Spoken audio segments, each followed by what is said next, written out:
अस्सलामु अलैकुम वरहमतुल्लाहि वबरकातुह।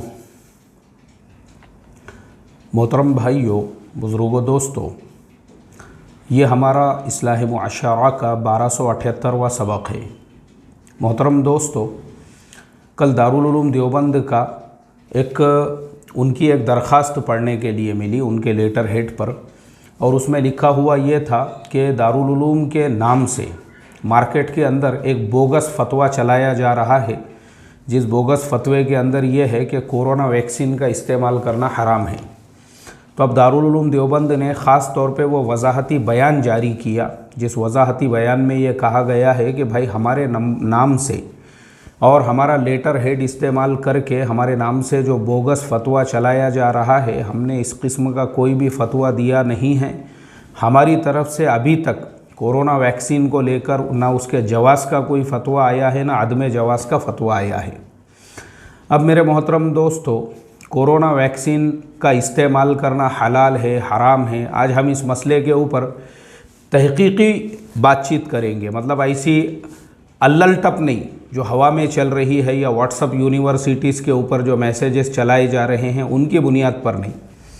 हम जो है आपको तहकीकी बात पूरे रिसर्च के आधार पे, क्योंकि मैं खुद भी कोरोना वैक्सीन से जुड़ा हुआ हूँ, मेरा खुद का इन्वेस्टमेंट है उसके अंदर।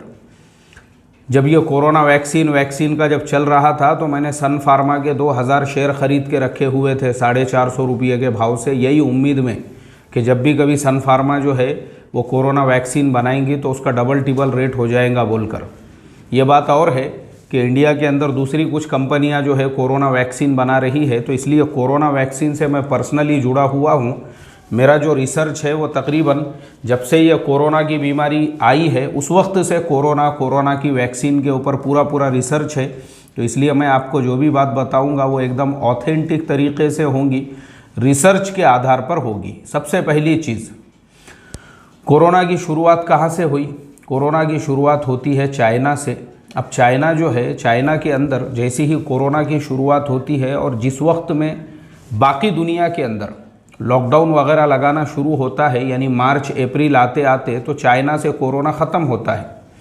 यानी पूरी दुनिया जब लॉकडाउन लगा रही थी कोरोना की वजह से, तो जिस चाइना में पिछले साल कोरोना का सबसे पहला पेशेंट मिला था, वो चाइना उस वक्त तक जो है लॉकडाउन ख़त्म कर रहा था अपने यहाँ से। क्यों कर रहा था? क्योंकि उस दरमियान के अंदर चाइना ने कोरोना की वैक्सीन बना लिया था और चाइना ने अपने लोगों को कोरोना की वैक्सीन जो है देना शुरू भी कर दिया था। इसलिए चाइना एकदम फास्ट रिकवर हुआ। इसीलिए आपने देखे होंगे कि पूरी दुनिया का जो जीडीपी है धड़ाधड़, इंडिया जो है 24% माइनस में चले गया, यूरोप माइनस में, अमेरिका माइनस में, सब माइनस में गए, फिर भी चाइना का जीडीपी 2020 में भी प्लस में रहा। उसका रीज़न सिर्फ ये था कि चाइना ने जो है उसकी वैक्सीन बना लिया था। अब उसके बाद क्या हो गया, बाकी मुल्कों में जैसे यूरोपियन मुल्क है, अमेरिका है, इंडिया है, ये सारे मुल्कों के अंदर जब लॉकडाउन चल रहा था तो प्रॉब्लम ये हो गया कि जिन मुल्कों ने चाइना की वैक्सीन ले ली थी वो मुल्क भी दोबारा से, जैसे बांग्लादेश है, तुर्की है वगैरह है, इन लोगों ने चाइना की वैक्सीन उसी टाइम पे ख़रीद ली। उसी में अफ्रीका के बहुत सारे मुल्क हैं जिनके चाइना से रिलेशंस थे, उन लोगों ने भी फ़ौरन चाइना की वैक्सीन मंगा ली और उनके मुल्क उसी वक्त में जब हमारे यहाँ पे लॉकडाउन लग रहा था मार्च अप्रैल में, उस वक्त उनके मुल्कों के अंदर लोगों को वैक्सीन दी जानी शुरू हो चुकी थी और उनके पास ऑलरेडी मेडिसिन थी बीमारी आने से पहले ही। हमारे यहाँ प्रॉब्लम क्या हुआ, यूरोप में प्रॉब्लम क्या हुआ और अमेरिका में प्रॉब्लम क्या हुआ, अब हम उस पर बात करते हैं। एक्चुअल प्रॉब्लम ये हुआ कि ट्रंप साहब और शी जिनपिंग दोनों के बीच में ज़र्रा बराबर भी जम नहीं रही थी। आपस में लड़ाई झगड़े और कोल्ड वॉर जो चल रहा था ख़ास तौर पे नॉर्थ कोरिया को लेकर, तो ये सारे मसले मसाइल, क्योंकि एक नंबर की लीडरशिप का यहाँ पे मसला था। शी जिनपिंग चाहते थे कि वो वर्ल्ड के सबसे बड़े लीडर बनकर उभरे, ट्रंप साहब चाहते थे कि वो सबसे बड़े लीडर बन के उभरे। एक्चुअल में दोनों का भी जो है, अब हमारे मोटी ज़ुबान में अगर मैं कहूँ तो अमीर को लेकर, अमीर साहब कौन, ट्रंप या शी जिनपिंग, तो अमीर को लेके झगड़ा चल रहा था दोनों का। ट्रंप साहब बोलते थे कि मैं अमीर हूँ, शी जिनपिंग साहब बोलते थे नहीं मैं अमीर साहब हूँ।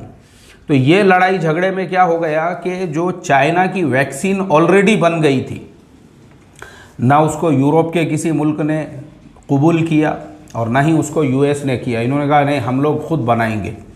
ट्रंप साहब ने ऐलान कर दिए कि फाइज़र को हम जो है कितने मिलियन डॉलर उन्होंने, यानी इतना बड़ा बजट, जैसे बड़ी बड़ी जंगों के अंदर जो बजट दिया जाता है उतना पैसा उन्होंने फाइज़र के लिए ओपन कर दिया। बनाओ बोले तुम लोग, बनाओ, तुमको जितना पैसा लगता है, जितना माल लगता है, जो कुछ लगता है हम देने को तैयार है। वैक्सीन तो हम इस्तेमाल करेंगे अमेरिका की ही। अब यूरोप के जो सारे मुल्क है वो तो है ही अमेरिका के अंडर में। अब जब अमेरिका चाइना से वैक्सीन नहीं ले रहा है तो फिर फ्रांस, यूके, बाकी के जो देश है, इटली वगैरह, उन्होंने ये बर्दाश्त करे कि हमारे मुल्क में लाशों के ढेर लग जाए, लेकिन चाइना की वैक्सीन हम लोग भी नहीं लेंगे जब तक कि हमारी खुद की नहीं बन जाती। और यूके के अंदर ऑक्सफोर्ड और एस्ट्राजेनेका दोनों ने मिलकर उन्होंने यूके के अंदर जो है वैक्सीन बनाना शुरू कर दिया। अब होते होते क्या हो गया, सभी लोग वैक्सीन बनाने लगे। हमारे भारत देश के अंदर भी, हमारे पूना में ही जहाँ मेरी मस्जिद है उसके करीब में ही है वो सीरम इंस्टीट्यूट, उसके बाद में हैदराबाद की जो भारत बायोटेक है। तो हमारे मुल्क के अंदर भी 2 कंपनियाँ लग गई वैक्सीन बनाने के अंदर। तो पूरी दुनिया में जो है ना टोटल 150 कंपनियाँ हैं जो कोरोना का वैक्सीन फ़िलहाल बना रही है। अब उसी दरमियान में जुलाई के महीने में सिप्ला वालों ने जो है फेविपिराविर को लॉन्च किया, जो कोरोना की 100% मेडिसिन तो नहीं थी, लेकिन कोरोना के पेशेंट्स को उससे फ़ायदा हो रहा था। हम लोग सिप्ला से बाहर निकल गए क्योंकि सिप्ला जो है उस दौड़ में था ही नहीं जो कोरोना की मेडिसिन बना रही थी। फिर हम लोग सन फार्मा में हमने इंटर किए। मुझे याद है 450 रुपये के भाव से मैंने सन फार्मा के 2000 शेयर ख़रीद के रखा कि इसका रेट जो है डबल टिबल जब भी हो जाएगा तो, क्योंकि जैसे ही कोरोना की वैक्सीन अगर ये बनाते हैं, जो कंपनी भी बनाएंगी उसका रेट डबल टिबल होने वाला है। तो चूँकि हमारी नज़र इसके ऊपर शुरू से ही थी कि कौन सी कंपनी कोरोना की मेडिसिन बनाने वाली है, मगर अब इसमें क्या हो गया कि फाइज़र है, एस्ट्राजेनेका है, ये सारी कंपनियां, चूँकि यूरोपियन कंपनी है, अब ये कंपनियां लग गई, फाइज़र अमेरिकन कंपनी है। तो यूरोप ने और अमेरिका ने, उन लोगों ने चाइना की वैक्सीन को सिरे से रिजेक्ट कर दिया। अब उसी दरमियान में रशिया के अंदर वैक्सीन बन गई। रशिया में वैक्सीन बनने के बाद में रशिया के जो प्रेसिडेंट है व्लादिमीर पुतिन, उनको इतना कॉन्फिडेंस था उस वैक्सीन के ऊपर कि उन्होंने अपनी खुद की बेटी के ऊपर उसका टेस्ट कराया, मुल्क के लोगों को कॉन्फिडेंस में लेने के लिए। अच्छा, खुद की बेटी पे क्यों कराया टेस्ट, इसके पीछे भी एक कहानी है, और उसके पीछे की कहानी ये है कि व्लादिमीर पुतिन के सामने वो तारीख़ और वो इतिहास था कि दुनिया में जब भी कभी इस तरीक़े की बीमारियों के लिए कभी कोई टीका बना है, कभी कोई वैक्सीन बनी है, तो सबसे पहले चर्च ने उसको अपोज किया, अगेंस्ट किया कि ये जो वैक्सीन है पब्लिक की सेहत के लिए सही नहीं है और इसके अंदर जो है ये मिलाया हुआ है और वो मिलाया हुआ है। अभी जैसे मैं आपको मिसाल देकर बताता हूँ, इंग्लैंड के अंदर एडवर्ड नाम के एक बहुत बड़े साइंटिस्ट थे 18वीं सदी के अंदर, और उस ज़माने में एक बीमारी होती थी, उसको चेचक की बीमारी होती थी, जिसको हम लोग चिकन पॉक्स कहते हैं। आपने देखे होगा ना, बहुत सारे लोगों के चेहरे पे ऐसे गेहूं के दाने के जैसे जो है ना, ऐसे फुंसी फुंसी के पूरे निशान होते हैं और वो पूरे चेहरे के ऊपर होते हैं, उसको चेचक कहते हैं।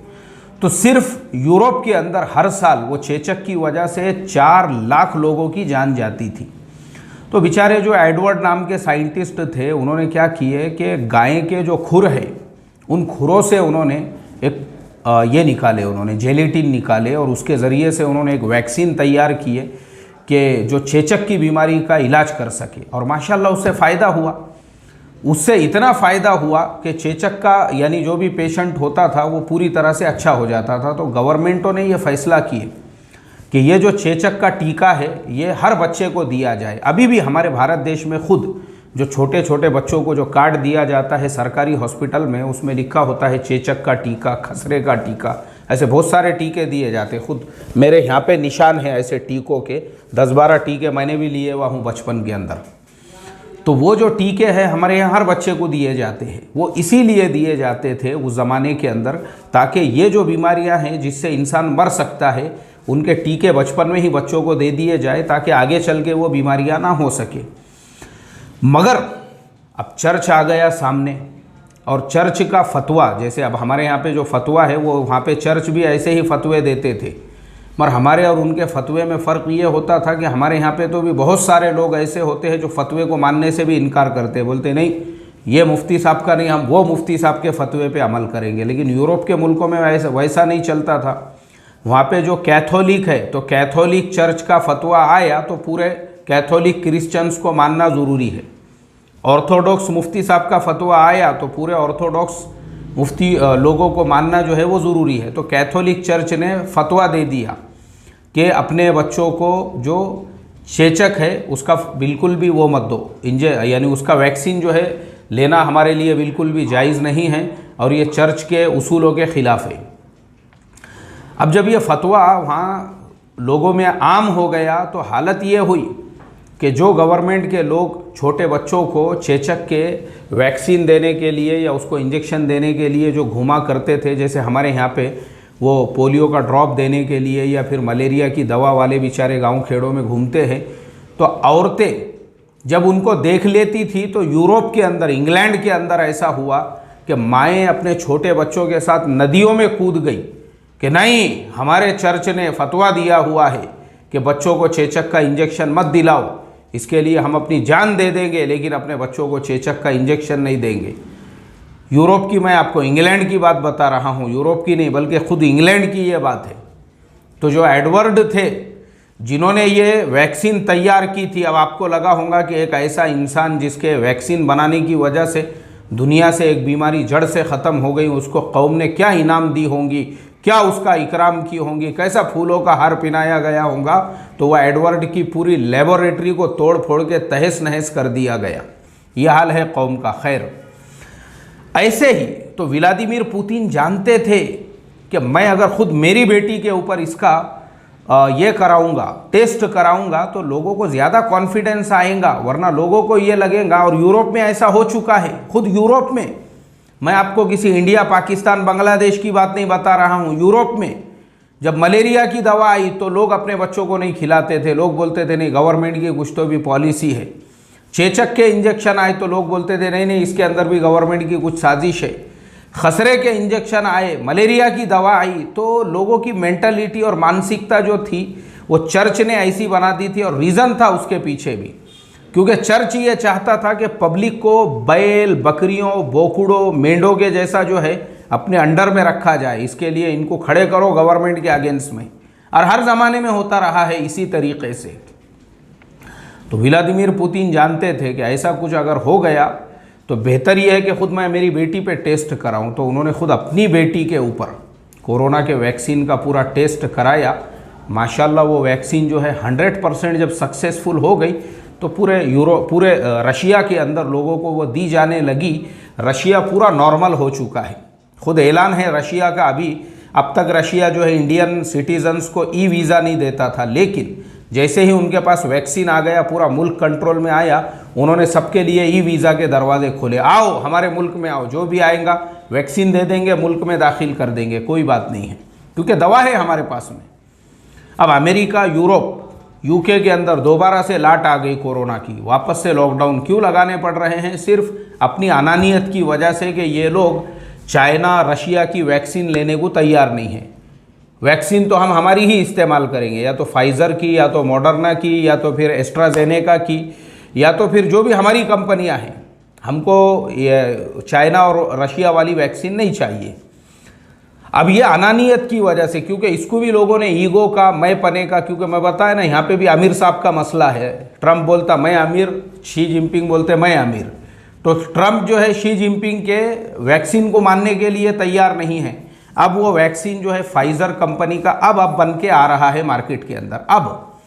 अब फाइनल जो हमारे मुल्क में जो दारुल उलूम का नाम इस्तेमाल करके फतवा जारी किया गया, वो उस मुद्दे पे मैं आता हूँ।